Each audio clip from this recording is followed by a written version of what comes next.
We are going to look at the lecture video that we have for our adjusting entries for our prepaid accounts. So a prepaid item is where cash has already changed hands. So we're looking at unearned revenue items. Money has been previously received. When we've done this in the past, what we have looked at, for instance, is we have received cash in and then we've had unearned revenue items out there. And so that would be kind of what the journal entry would have looked like previously when we actually received that cash in. So it's not part of revenue, it's part of an unearned revenue, which is a liability account. When we look at prepaid expenses, this has been paid previously. So these are things such as supplies. We've seen prepaid rent. We've also seen prepaid insurance. For all of these items, we've actually already paid for them. So we would have our supplies as our debit, and then our credit would have been that cash account, for instance. And those are things that we are looking at and things we have already seen about these particular entries in the regular journal entries that we do.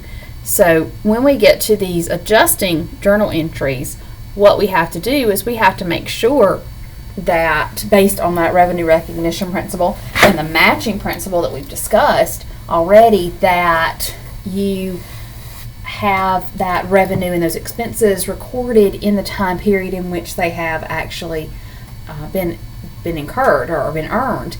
And so when we look at those items, we want to make sure that everything's moved over, so we're not over or understating our assets or liabilities, and we're not over or understating our income as well. So when we look at the first thing we're looking at, this is going to be taking a look at our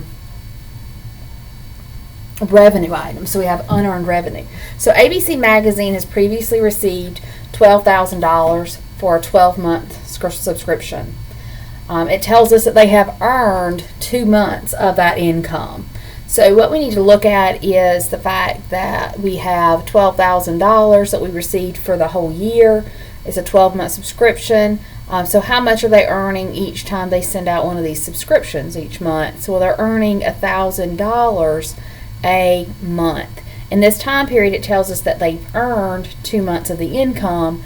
So I would look at the 2 months, I'd multiply that by the 1,000, and that's going to give me $2,000 is what they have earned. So being that they've earned it, this means that this is the journal entry amount. And so what we've got going on here is that they have earned this money, so it's no longer part of that liability of unearned revenue. So we would need to decrease our unearned revenue account by the amount that's been earned, which is at $2,000. We would then need to increase our revenue account. And so revenue accounts here, it could be different things.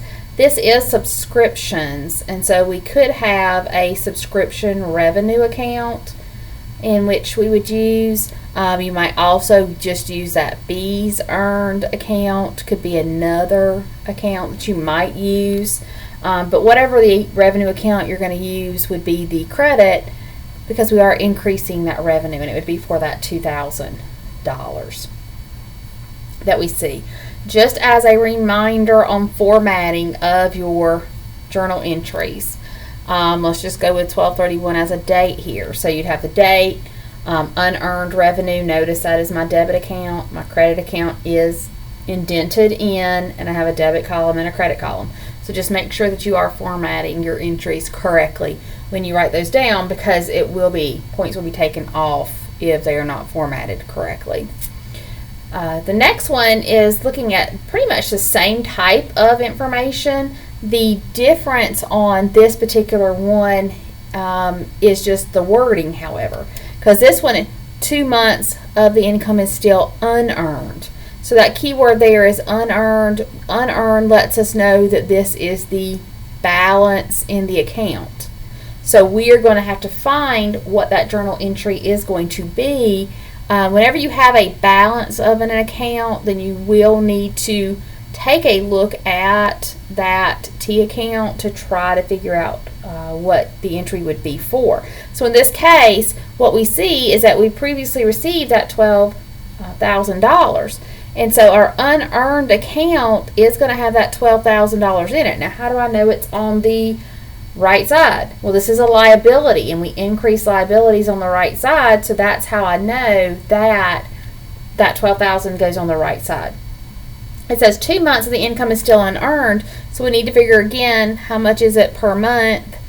It's for 12 months, so that's going to be $1,000 per month. If 2 months is still unearned, that means that the balance in the account should be $2,000. So when I look at this information right now, my trial balance has $12,000 on it. It should say $2,000. So with it saying $2,000, that means I need to figure out what that journal entry amount is going to be. In this case, what I would do to find that is if I've got $12,000, I need to have $2,000. Well, that's a $10,000 amount that I'm looking at. So that is what needs to be on the side for that particular journal entry. So this is going to be that journal entry amount. I had to go in and find that journal entry amount.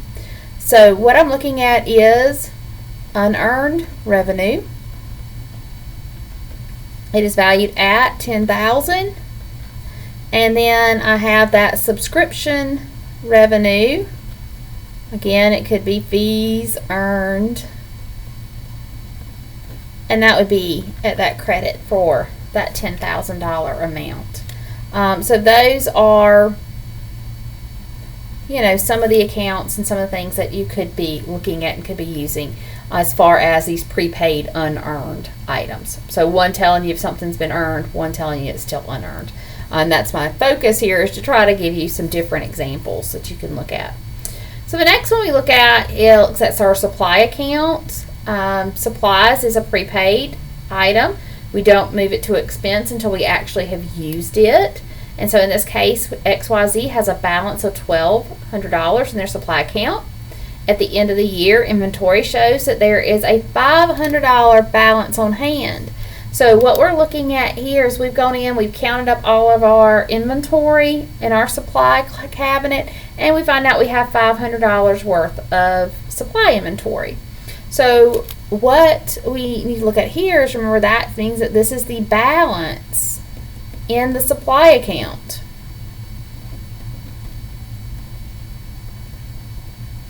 That's kind of what we're looking at there. So again, if we're looking at a balance, then we need to run this out. And so we have our supplies. It has a balance of $1,200. I know it's on the debit side because this is an asset, and that's what side our assets go on. The balance should be $500. So I'm going to come in, and it should be $500. So to find out what the journal entry is going to be for, I'm going to have to take that $1,200 minus $500, which gives me $700. So the journal entry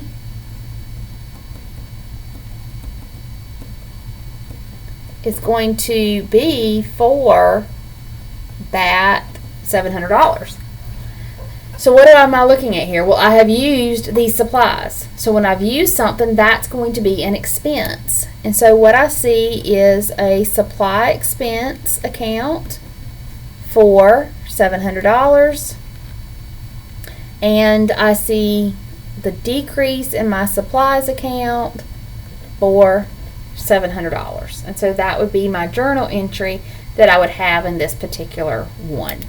The next one looks at supplies in a little bit different manner.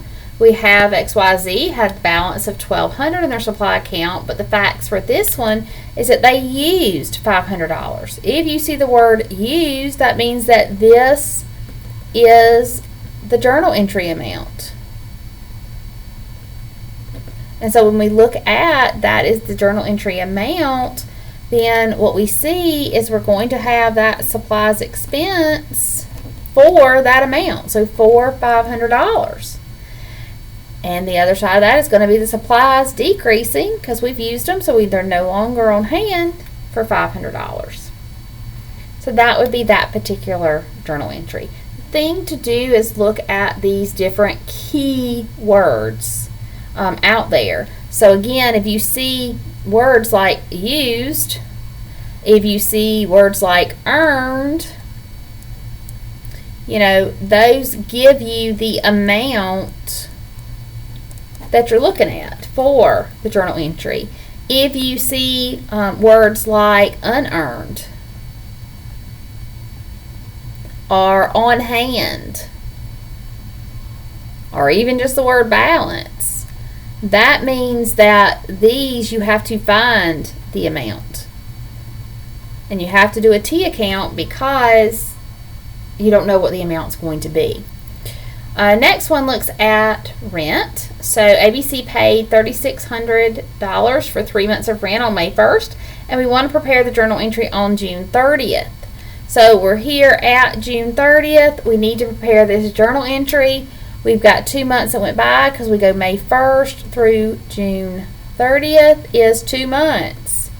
So we need to figure out how much of this. We've used 2 months of it, so how much is 2 months?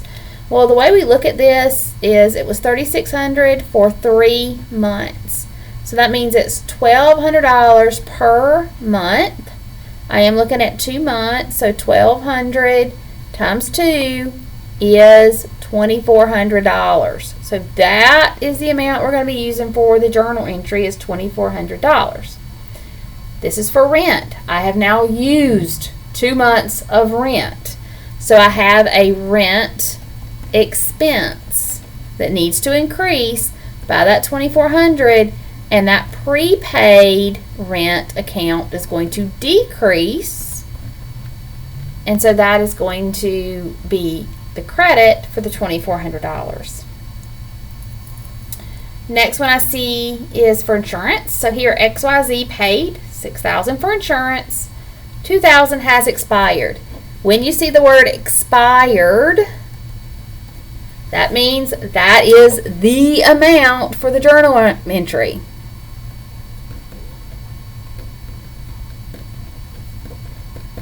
So that is what we are using for this journal entry. So in this case, $2,000 is what we have. So we are going to have an insurance expense for $2,000. And we're going to have an prepaid insurance for that $2,000 because we are decreasing that. Now, if this entry had said $2,000 unexpired, so that's another key word is unexpired, it means we haven't used it yet. So in that case, you would have to do a T account. You had $6,000 in it. If $2,000 is unexpired, that's the balance, which means you would have to find out what the journal entry amount would be, and that journal entry amount would have been $4,000 in that case. So just make sure that you are looking at all of those keywords. The last entry thing that we have here is depreciation. So depreciation is an allocation of the cost of a fixed asset over its useful life. So it's just an allocation of that expense. Fixed assets are things like desks, buildings, vehicles, furniture, fixtures, all those types of things. Equipment are the items that are depreciated, because we need to allocate that cost over the life of that item. And so the accounts that we use for depreciation, and what they'll always look like, is that depreciation expense is always going to be our debit account, and accumulated depreciation, which is a new account, is going to be your credit account. Now, accumulated depreciation is what we call a contra asset account. And it's a contra asset account because it goes with the assets, but it's going to have the opposite normal balance from the other things that you see with this. And so being that it does have that opposite balance with it, we do have to make sure that we are going in and looking at all of this. Now this is $100. It's $100 for 3 months. And so that means it's a total of $300. So we'll see that actually is going to be that journal entry is going to be that $300.